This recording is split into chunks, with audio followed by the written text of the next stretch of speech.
നിലമ്പൂരിൽ കോൺഗ്രസ് തിരക്കിട്ട സ്ഥാനാർത്ഥി ചർച്ചകളിലേക്ക് കടന്നിരിക്കുകയും ആര്യാടൻ എന്ന ഒറ്റപ്പേരിലേക്ക് ഒതുക്കാൻ പല വഴികൾ നോക്കുകയും ചെയ്യുന്നതിനിടയ്ക്കാണ് അൻവർ കോൺഗ്രസിന് മുന്നിൽ ചില ഉപാധികൾ വെക്കുന്നത്.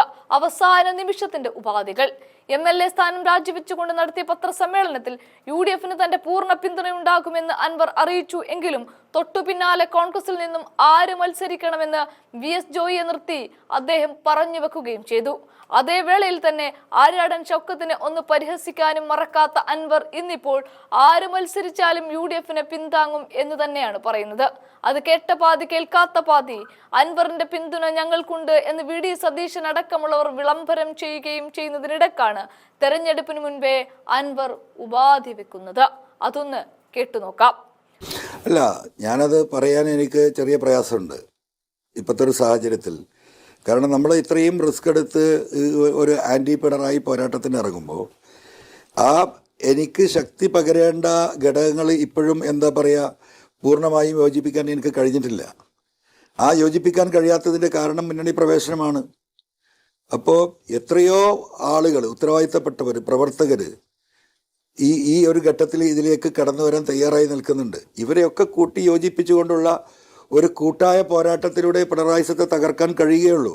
കാരണം പിണറായി പല വഴികളും തേടാൻ തുടങ്ങി. അതിൻ്റെ അവസാനത്തെ വഴിയാണ് നമ്മൾ ഇന്നലെ ആലപ്പുഴയിൽ കണ്ടത്. അപ്പോൾ ഇങ്ങനെ മറുഭാഗം എല്ലാ ശക്തിയും സംഭരിക്കാനുള്ള എല്ലാ ദുഷ്ടനീക്കങ്ങളും നടത്തുമ്പോൾ ഇപ്പുറത്തിരിക്കുന്ന ഒരു മുന്നണി ഇതിലേക്ക് ആ ദുഷ്ട നീക്കത്തെ തടയിടാനുള്ള വലിയ ശ്രമം കൂട്ടായി നടത്തേണ്ടതാണ്. അതിൻ്റെ ഉത്തരവാദിത്തപ്പെട്ട UDF ലീഡർഷിപ്പ് അത് ആലോചിക്കും എന്ന് തന്നെയാണ് ഞാൻ മനസ്സിലാക്കുന്നത്. നിലമ്പൂർ ഉപതെരഞ്ഞെടുപ്പിന് മുൻപ് UDF പ്രവേശനം വേണമെന്നാണ് PV അൻവർ ഇവിടെ പറഞ്ഞു വെക്കുന്നത്.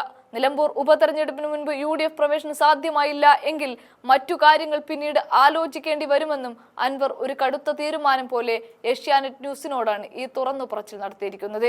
ഈ അവസാന നിമിഷത്തിൽ UDF-നത് ഗുണം ചെയ്യില്ല. അതുകൊണ്ടാണ് അൻവറിന്റെ കുരുക്കിടൽ എന്ന് പറയാനും കാരണം. അതോടൊപ്പം തന്നെ മലപ്പുറത്ത് ആര്യാടൻ ഷൗക്കത്തോ VS ജോയിയോ കോൺഗ്രസ് സ്ഥാനാർത്ഥിയായാൽ പിന്തുണക്കുമോ എന്ന ചോദ്യമാണ് നമ്മൾ കേട്ടത്. ആ കാര്യത്തിൽ ഇപ്പോഴത്തെ സാഹചര്യത്തിൽ തീരുമാനം പറയാൻ പറ്റില്ല എന്ന പറച്ചിലാണിപ്പോൾ ഉപാധികളായി മാറുന്നത്. അതിന് കാരണമായി പറയുന്നത് പിണറായിക്കെതിരെയുള്ള പോരാട്ടത്തിന് ഇറങ്ങിത്തിരിക്കുമ്പോൾ അതിന് ശക്തി പകരേണ്ട ഘടകങ്ങളെ യോജിപ്പിക്കാൻ തനിക്ക് കഴിഞ്ഞിട്ടില്ല. ഒരു കൂട്ടായ പ്രവർത്തനത്തിലൂടെ പിണറായിയെ തകർക്കാൻ കഴിയുകയുള്ളൂ എന്നും PV അൻവർ പറഞ്ഞു വെക്കുന്നുണ്ട്. അതിനായി UDF മുന്നണി പ്രവേശനം സാധ്യമാക്കേണ്ടതുണ്ട്. UDF പ്രവേശനം ഉറപ്പായാൽ കൂടുതൽ പേർ ഒപ്പം വരും.